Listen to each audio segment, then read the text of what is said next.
আজকে আমরা আলোচনা শুনবো যে একদল জাহান্নামী হবে আর একদল জান্নাতি হবে।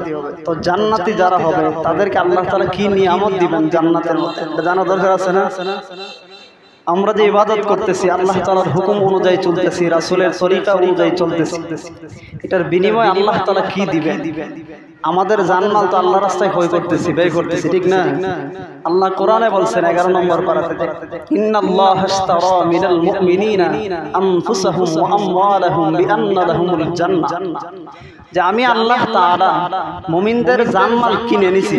মানে আল্লাহ নিজে আমরা সৃষ্টি কইরা জানমাল তো আল্লাহ নিজে দিয়েছেন। তারপরে আবার আল্লাহ তাআলাই বলতেছেন যে মুমিনের জানমাল আমি আল্লাহ খরিদ করে নিলাম, কিনে নিলাম, বিআন্না লাহুমুল জান্নাহ, জান্নাতের বিনিময়ে আমি আল্লাহ জান্নাত দিব, আর মুমিনরা তোমরা তোমাদের জানমাল আমি আল্লাহর রাস্তায় দিবে। সুবহানাল্লাহ। তাইলে আমাদের জানমাল সবকিছু কার জন্য হইব? আল্লাহ তাআলার জন্য। যদি আমরা জানমাল আল্লাহর রাস্তায় ব্যয় করি তাহলে আল্লাহ তাআলা আমাদেরকে জান্নাত দিবেন বিনিময়ে, যেহেতু আল্লাহ তাআলা কিনে নিয়েছে। তো মুহতারাম হাজিরিন, জান্নাত দিবেন, আমাদের ইবাদতের কারণে আল্লাহ তাআলা জান্নাত দিবেন। আল্লাহ তাআলার রহমত আর দয়ায় আল্লাহ তাআলা সকলকে জান্নাতে দিবেন। মুহতারাম হাজিরিন, আল্লাহর এক বান্দা ছিল বনী ইসরাঈলের। এই ঘটনাটা শুনলেই বুঝে আসবে যে আল্লাহ তাআলা দয়া আর রহমতে জান্নাতে দিব। আমরা ইবাদতের কারণে আমরা জান্নাতে যেতে পারতাম না, কারণ আমরা যে ইবাদত, আমরা যে আমল, এই আমল দিয়ে জান্নাত পাওয়া সম্ভব না। তো বনী ইসরাঈলের একজন ব্যক্তি ছিল, ওই ব্যক্তি 500 বছর আল্লাহর ইবাদত করেছে একটা দ্বীপের মধ্যে। মুহতারাম হাজিরিন, আল্লাহ তাআলা যে আমাদেরকে জান্নাত দান করবেন, পৃথিবীর মানুষ ইবাদতের মাধ্যমে, আমলের মাধ্যমে জান্নাত পাবে না। আল্লাহ তাআলা তাহলে কিসের মাধ্যমে জান্নাত দান করবেন? আল্লাহর রহমত আর দয়ার মাধ্যমে আল্লাহ তাআলা আপনাকে আমাকে জান্নাতে প্রবেশ করাইবেন। বনী ইসরাঈলের একজন ব্যক্তি ছিল যে এক লাগাতার 500 বছর ইবাদত করেছে। আল্লাহর ওই বান্দা একটা দ্বীপের মধ্যে, যেখানে কোনো মানুষের বসবাস নাই, ওই দ্বীপের মধ্যে সে একাকিত্বভাবে আল্লাহর ইবাদত করে। 500 বছর ওই ব্যক্তি, বনী ইসরাঈলের ওই ব্যক্তি ইবাদত করেছে, আল্লাহর গোলামি করেছে। এবার ওই দ্বীপের মধ্যে আল্লাহ এমন ব্যবস্থা করে দিয়েছে যেই দ্বীপের মধ্যে কোনো খাবারের ব্যবস্থা নাই, আর চতুর্দিকের যেই পানি, এগুলো লোনা পানি, খাবারের উপযুক্ত নয়, লবণাক্ত পানি। আল্লাহ তাআলা ওই ব্যক্তিকে ওই দ্বীপের মধ্যে খাবারের ব্যবস্থা করে দিলেন, ফলের গাছের ব্যবস্থা করে দিলেন। ওই ব্যক্তি একা একা ইবাদত করে আর ওই গাছ থেকে ফল পেড়ে খান। আল্লাহ তাআলা কি নিয়ামত দিয়েছেন, যেহেতু ইবাদত করে আল্লাহ তাআলা একটা ব্যবস্থা করে দিয়েছে। যেহেতু দ্বীপের মধ্যে একা একা আমল করতেছে 500 বছর, আর পানি যেহেতু নাই, খাবারের লবণাক্ত পানি, আল্লাহ তাআলা এই দ্বীপের মধ্যে এক দিক থেকে পানি বের করে দিয়েছেন, জমিন থেকে পানি বের হয়েছে, ওই পানিগুলি তিনি পান করছেন। সুবহানাল্লাহ বলবেন না? তো ওই ব্যক্তির আল্লাহ তাআলা ব্যবস্থা করেছেন। এখন 500 বছর ইবাদত করছে ওই ব্যক্তির আল্লাহ তাআলা কিয়ামতের ময়দানে বলবেন যাও। আল্লাহ তাআলা ওই ব্যক্তিকে বলবেন যাও যাও, আমার রহমত আর দয়ায় তুমি জান্নাতে চলে যাও। বনী ইসরাঈলের ওই ব্যক্তি আল্লাহকে বলবে, ফেরেশতাদেরকে বলবে, আমি আল্লাহর দয়া রহমতে জান্নাতে যেতে চাই না। আমি যেহেতু 500 বছর ইবাদত করেছি, আমার ইবাদত দিয়ে আমি জান্নাতে যেতে চাই। চিন্তা করেন, 500 বছর ইবাদত করছে, আল্লাহর দয়ার রহমতে জান্নাতে যেতে চায় না। যেহেতু 500 বছর ইবাদত করছে, যুক্তি যে আমি 500 বছর ইবাদত দিয়ে জান্নাতে যাব, আল্লাহর দয়া লাগতো না। তো আল্লাহ তাআলা বলেন ঠিক আছে, তোমার এত বড় ডিমান্ড, এত বড় বাহাদুরি।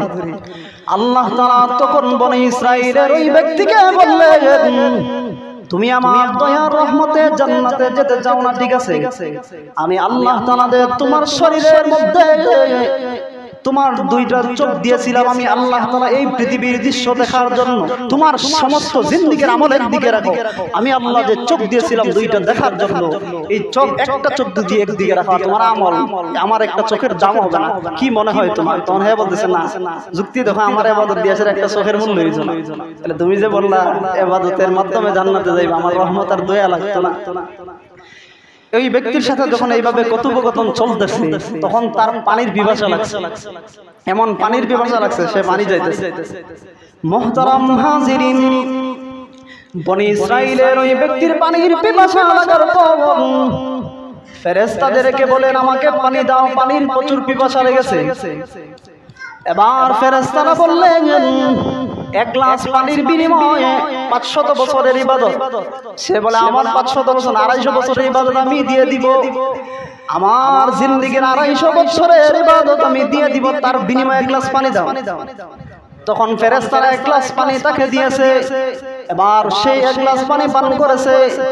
পানি পান করার পর এবার আবারও তার পিপাসা লেগে গেছে। আবার ফেরেশতাদেরকে বললেন এরে ফেরেশতা আমাকে আরেক গ্লাস পানি দাও। বলে আর 250 বছরের ইবাদত দাও, তাহলে এই পানি পাবে তুমি এক গ্লাস। তখন ওই ব্যক্তিকে আরেক গ্লাস পানি দেওয়া হবে। তার জিন্দেগীর 500 বছরের আমল শেষ।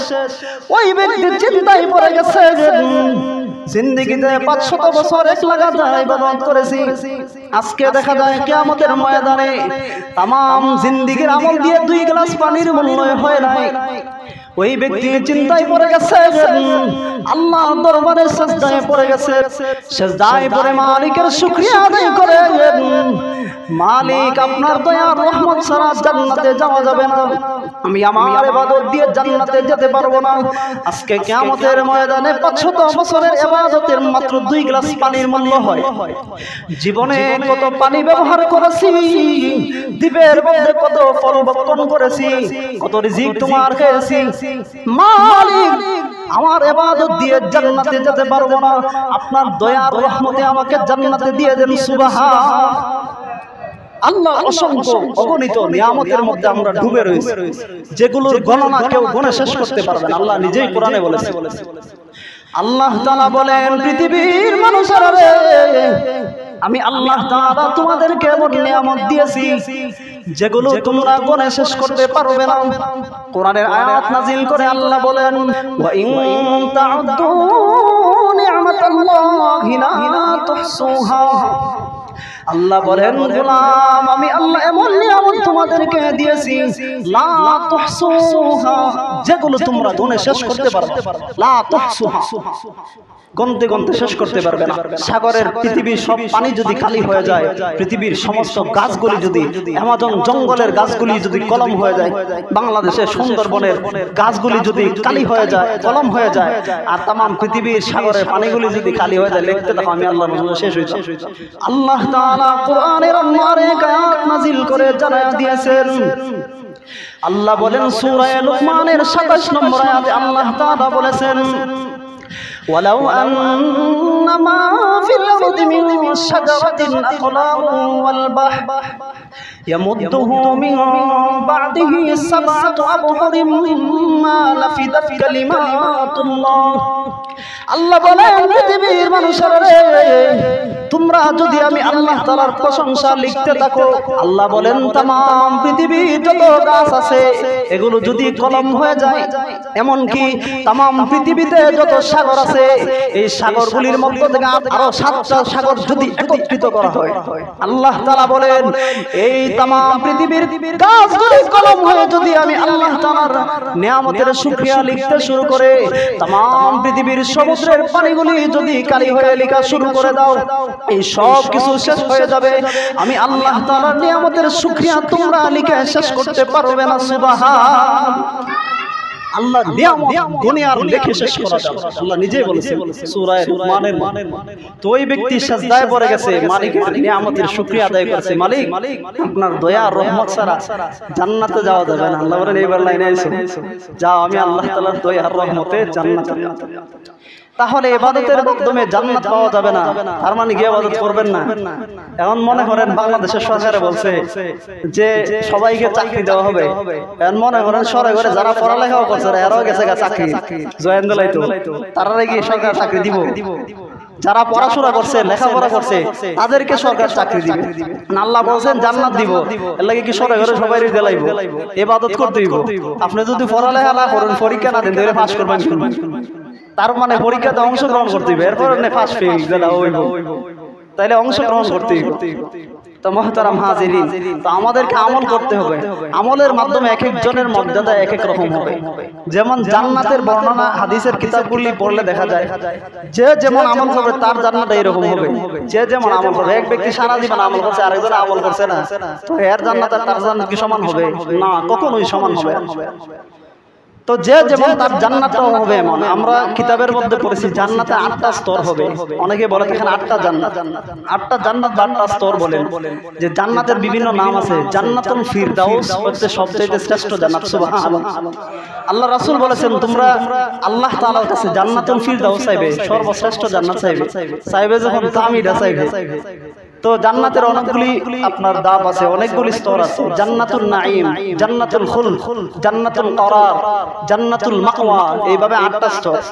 তো সবচাইতে দামি যে জান্নাত, এর নাম হলো জান্নাতুল ফিরদাউস। আল্লাহ তাআলা কোরআনে আয়াত নাযিল করে জানায়া দিয়েছেন ইন্নাল্লাযীনা আমানু ওয়া আমিলুস সালিহাত কানাত লাহুম জান্নাতুল ফিরদাউসি নুজুলা। আল্লাহ বলেন পৃথিবীর মানুষেরা রে, তোমরা যদি ঈমানটা ঠিক রে, আমল ঠিক রেখে সালেহ আমল করে, ভালো আমল করে আমি আল্লাহর কাছে যদি আসতে পারো, জান্নাতুল ফিরদাউসি নুজুলা, জান্নাতুল ফিরদাউস আমি আল্লাহ তোমাদেরকে দান করব। সুবহানাল্লাহ। আল্লাহ বলেন তোমরা ঈমানের আমল ঠিক রাখা যদি আমি আল্লাহ তাআলার কাছে আসতে পারো, জান্নাতুল ফিরদাউস আমি আল্লাহ জান্নাতুল ফিরদাউস দান করব। সুবহানাল্লাহ। মুহতারাম হাজিরিন, জান্নাতের মধ্যে অসংখ্য অগণিত নিয়ামত পড়ে রয়েছে আমাদের জন্য, যেখানে কোনো মৃত্যু নাই, আর মানুষের মৃত্যু হবে না, অনন্ত কালের জন্য সে সেখানে বসবাস করবে। আর দুনিয়াতে তো আমরা বিভিন্ন সমস্যা, অসুখে ধরেলাই, বিভিন্ন ধরনের বেমারে ধরেলাই, জান্নাতের মধ্যে এগুলো থাকবে। আল্লাহ তাআলা বলেন পৃথিবীর মানুষেরা রে, যদি ঈমান আর আমল ঠিক রেখে আমি আল্লাহ তাআলার কাছে আসতে পারো, আমি আল্লাহ তাআলা তোমাদেরকে এমন জান্নাত দান করব, জান্নাতের মধ্যে এমন নিয়ামত দান করব। প্রথমে 2টা জিনিস আমি আল্লাহ তোমাদেরকে দিব। এক নম্বরে তোমার স্বাস্থ্যের কোনো সমস্যা হবে না। দুনিয়াতে তোমার আফসোস ছিল, চিকন হলে একটু মোটা হইতে চাইছো, যেমন আমার যে অবস্থা, আমি আর একটু মোটা হইলে ভালো হইলে হবে, আমার একটা আফসোস আছে না?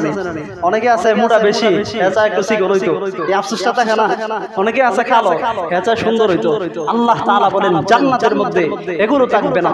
আল্লাহ বলেন পৃথিবীর মানুষেরা রে, যদি জান্নাতি হয়ে যাও আমি আল্লাহ তাআলা তোমাদেরকে এমন সৌন্দর্য দান করব, সাইয়েদনা ইউসুফ আলাইহিস সালামের মতন সৌন্দর্য আমি আল্লাহ তাআলা জান্নাতীদেরকে দান করব। সুবহানাল্লাহ।